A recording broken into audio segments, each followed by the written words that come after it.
ও সংস্কৃতি সম্মেলনে নটভূষণ কালেন সিংহ সম্মানিত। বরাক উপত্যকা বঙ্গ সাহিত্য সংস্কৃতি সম্মেলনের হাইলাকান্দিতে অনুষ্ঠিত দ্বিবার্ষিক অধিবেশনে মণিপুরী সমাজের বিশিষ্ট সাংস্কৃতিক ব্যক্তিত্ব লেখক নটভূষণ মাইমম কালেন সিংহকে অনুরূপা বিশ্বাস স্মৃতি সম্মাননা প্রদান করা হয়। 13টি গ্রন্থের রচয়িতা কালেন সিংহের বাংলা ভাষায় লেখা মণিপুরের ইতিবৃত্ত বিশেষভাবে সমাদৃত। সম্মাননা গ্রহণ করে তিনি বলেন, এই স্বীকৃতি শুধু তার নয়, গোটা মণিপুরী সমাজের। অনুষ্ঠানের শেষে তিনি অতিথিদের নিজের গ্রন্থ উপহার দেন।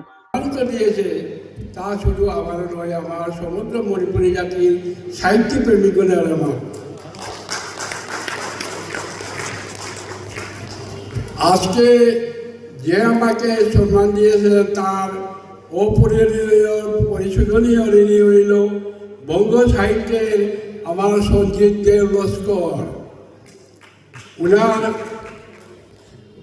স্মৃতি আমার ভবিষ্যৎ পর্যন্ত আমার জন্য থাকবে।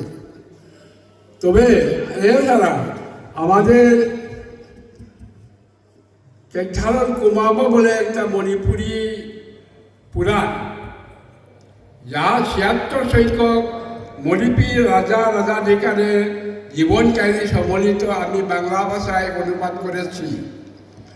তা আগরতলা মণিপুরী সাহিত্য পরিষদ এবং মণিপুরের ইম্ফলের মণিপুরী সাহিত্য সম্মেলন সৌজন্যে আগামীতে এটা প্রকাশ করার প্রয়াস চলতেছে। আর কি বলবো, এবং বঙ্গ সাহিত্যের সর্বোচ্চ কর্মকর্তাকে আমি ওদের অমরবাণী এবং ভবিষ্যৎ পন্থা উজ্জ্বল করার জন্য আমি ভগবানকে অনুরোধ করেছি। আর কিছু বলবো না। আমার এই সম্মানে আমি যা সন্তুষ্ট হয়েছি, সেই দৈন্য নরকুলে লোকে জানে নাই বলে মনের মন্দিরে সেবে সর্বজন, এই বলে আমার সমর্পণ।